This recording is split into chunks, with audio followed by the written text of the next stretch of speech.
O sábio é aquele que aprende com o erro dos outros, o inteligente é aquele que aprende com os próprios erros e o tolo é aquele que nunca aprende. Por isso, hoje a gente vai aprender com um dos maiores erros da história do cinema, John Carter. Cheguei tarde uma vez. Não acontecerá de novo.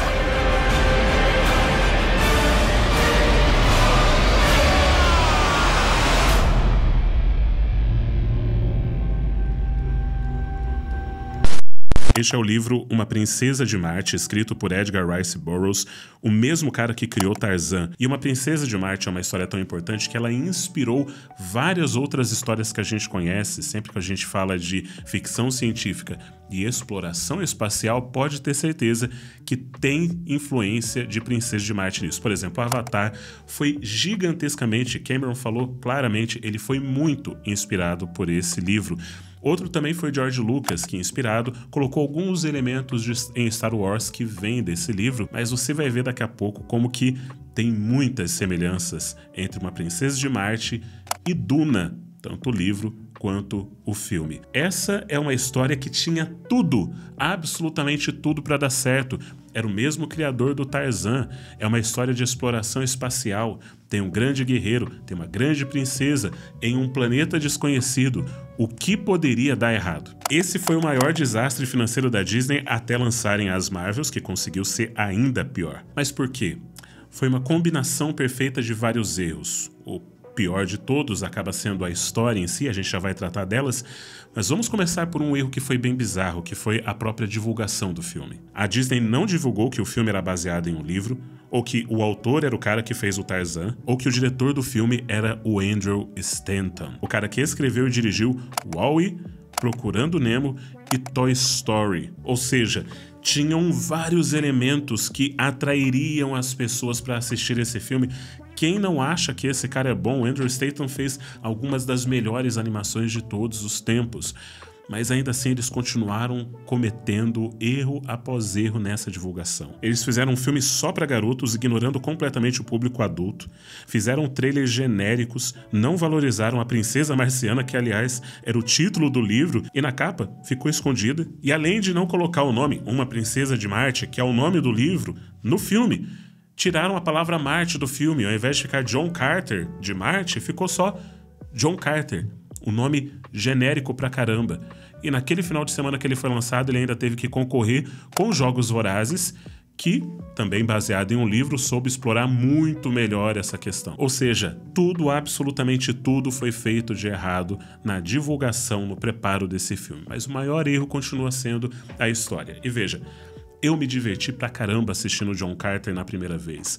É um filme pra passar o tempo, é divertido, mas eu confesso que agora, quando eu resolvi falar sobre ele, eu fui reassistir e eu percebi que eu não lembrava de absolutamente nada dessa história, porque é uma história esquecível. A história original é muito boa.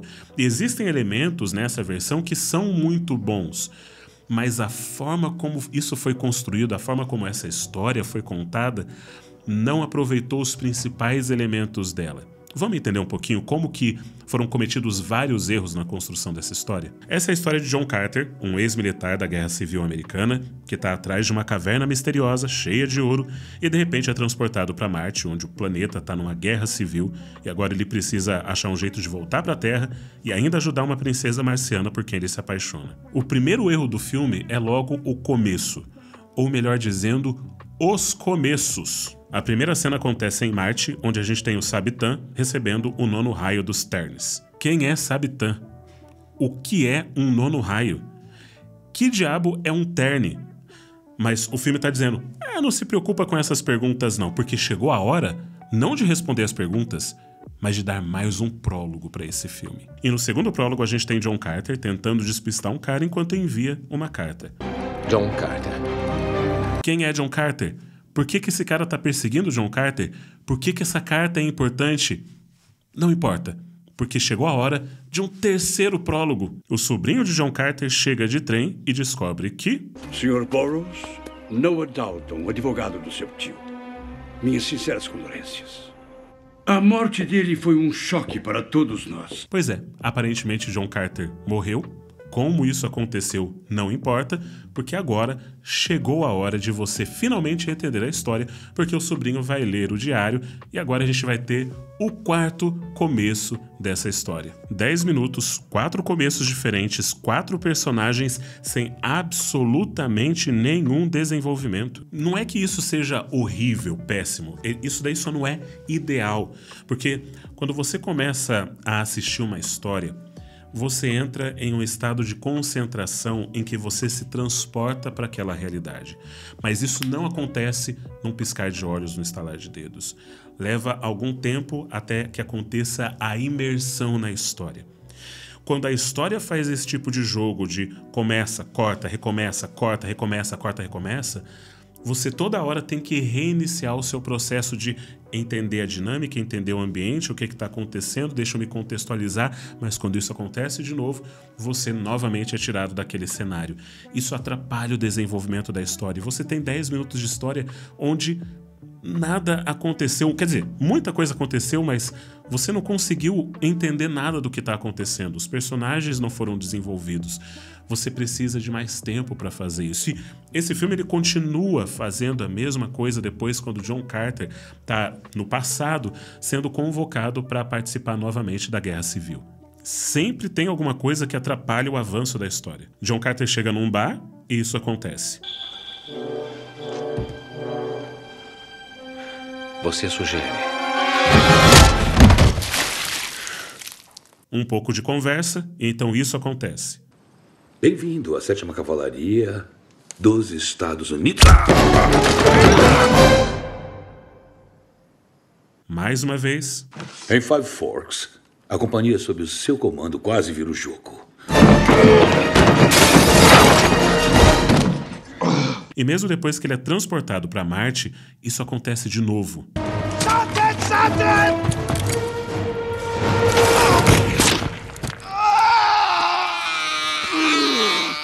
Parece que o personagem não consegue concluir absolutamente nada na vida dele. Ele até tenta ser ativo na história, mas tudo que consegue é ser derrubado pelo roteiro, vez após outra.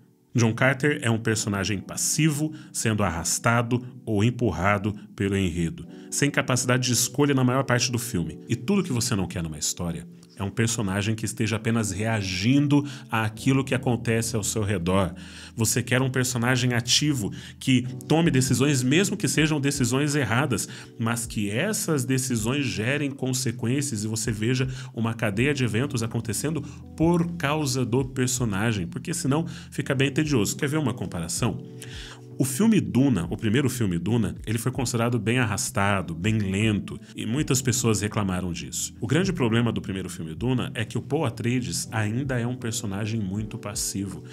Ele não toma nenhuma decisão ativa, ele simplesmente reage a tudo que está acontecendo ao redor dele. As coisas acontecem com ele, ele é apenas carregado pela história. E é por isso que o segundo filme é tão superior.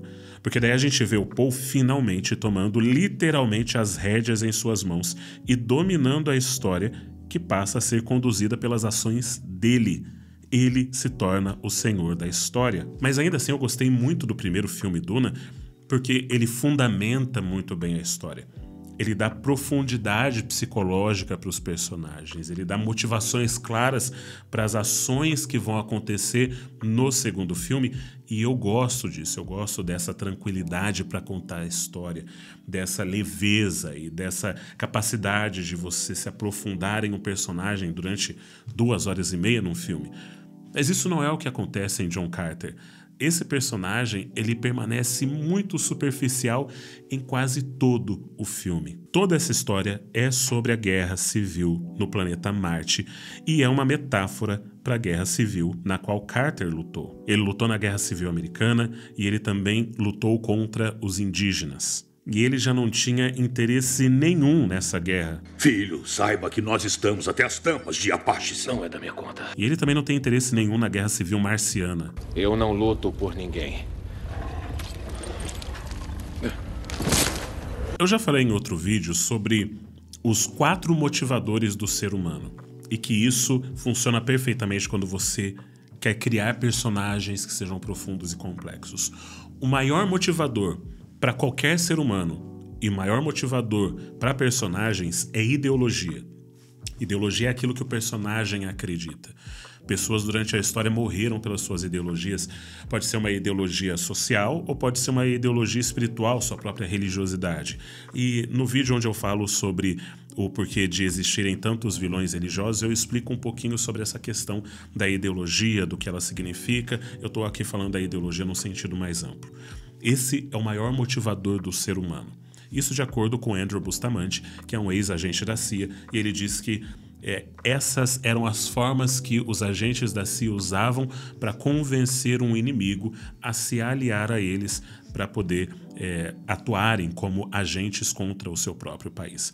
A segunda forma de motivar uma pessoa é o ego. O ego, a forma como a pessoa se enxerga, como ela se vê, o que ela acredita de si mesma. Você tem personagens como Tony Stark, Michael Scott, Don Draper, Sherlock Holmes. São personagens muito guiados pelo seu próprio ego. A recompensa vem só em terceiro lugar como motivador. A pessoa está fazendo algo porque ela está querendo algo em troca. Agora, coerção, ou seja, a pessoa ser forçada a fazer algo, é a motivação mais fraca de todas, porque a pessoa não está ali de corpo e alma, ela não está fazendo porque ela quer. Essa é a pior motivação possível para você usar, seja para um personagem ou na sua vida pessoal. Motivar a pessoa através de coerção é um grande erro. Então aqui o que a gente tem é um personagem que começa com uma motivação já fraca, que é a recompensa, uma motivação que não dura muito tempo, e depois ele passa para uma motivação pior ainda, que é a coerção. Tudo o que ele está fazendo é ser empurrado na história, forçado a fazer o que ele tem que fazer. E isso é muito chato. Em Marte não tem nenhuma recompensa para ele, não tem nenhum ideal, ninguém está ameaçando o seu ego, ele é apenas forçado pelas circunstâncias. Sua única motivação é voltar para o planeta Terra. Mas por que a gente ia se importar com isso? Ele não tem esposa, filho, carreira ou qualquer coisa na Terra. Agora, imagina se ele tivesse na Terra um filho. Isso é uma motivação fortíssima para ele querer voltar para a Terra. A dinâmica toda muda. Ou se ele tivesse uma irmã muito doente que depende dele porque ele é quem cuida dela. Isso também seria uma motivação muito forte. Você está trabalhando com outros sentidos de recompensa, de necessidade, de motivação desse personagem. Mas aqui não. Ele simplesmente quer voltar para a Terra, porque na Terra ele está querendo encontrar uma caverna que vai ter ouro. E para que ele quer esse ouro? Só porque ele quer ser rico, não tem algo específico que ele queira fazer. Entende como que isso tudo é muito vazio? A única coisa que ele faz na Terra é o tempo todo fugir do exército e tentar pegar o ouro. O grande problema desse filme é conectar o tema com o personagem.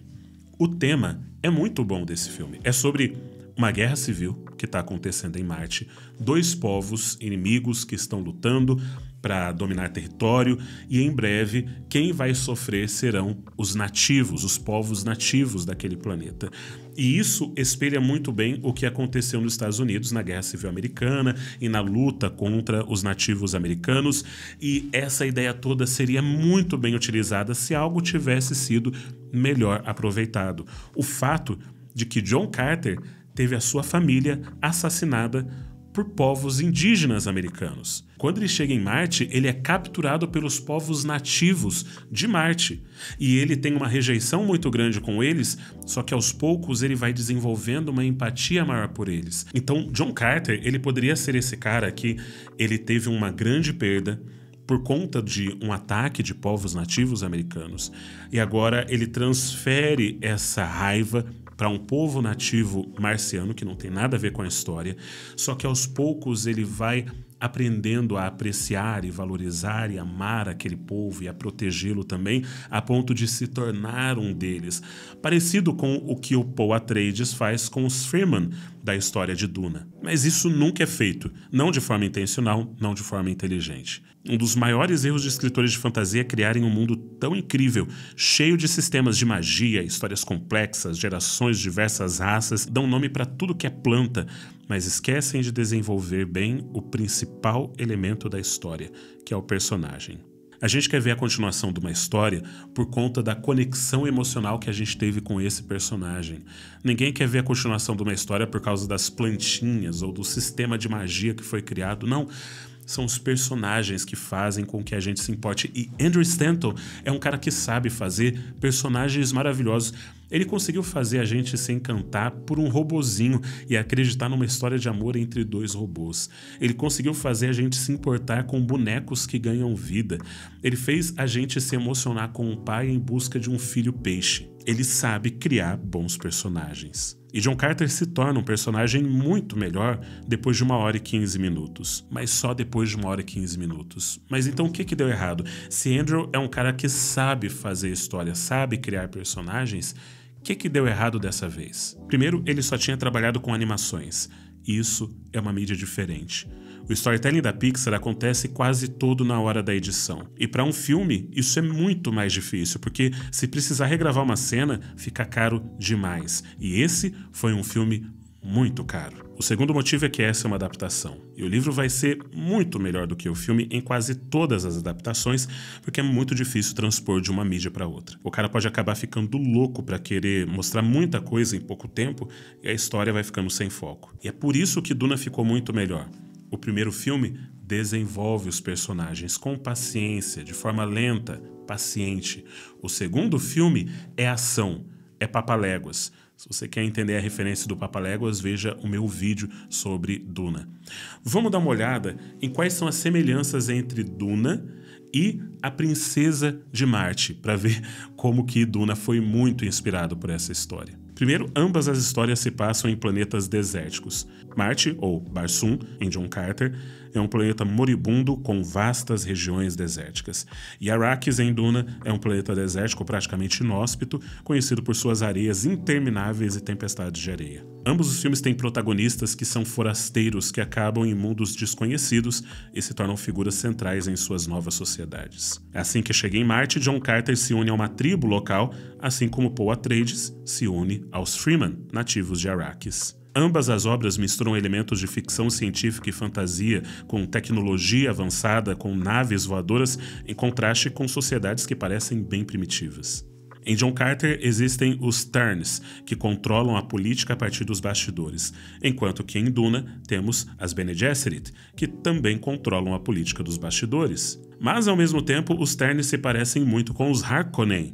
Inclusive, o líder dos Terns é chamado de Hekador. Ambos os planetas são explorados por conta de seus recursos, e ambas as histórias lidam com o tema do colonialismo. E tanto em Duna como em John Carter, temos guerreiras fortes, Deja Torres e Shani. Então, John Carter tinha todos os elementos para ser uma história muito boa, para se tornar uma franquia de sucesso, porque a história é legal, mas para fazer um bom filme, para fazer uma boa história, você não precisa ter apenas bons elementos desconectados. Você precisa aprender a conectá-los e a colocá-los numa linha do tempo e numa narrativa fluida que faça com que as pessoas se interessem, se apaixonem pelo personagem e queiram ver mais sobre ele, fiquem curiosas pelo destino desse personagem. Esse foi um filme que não conseguiu fazer isso, mas Duna conseguiu com elementos muito parecidos. E por quê? Por que o segundo filme de Duna é tão melhor do que o primeiro? Eu fiz um vídeo sobre isso, então dá uma conferida nesse vídeo aqui. Um forte abraço e arrivederci.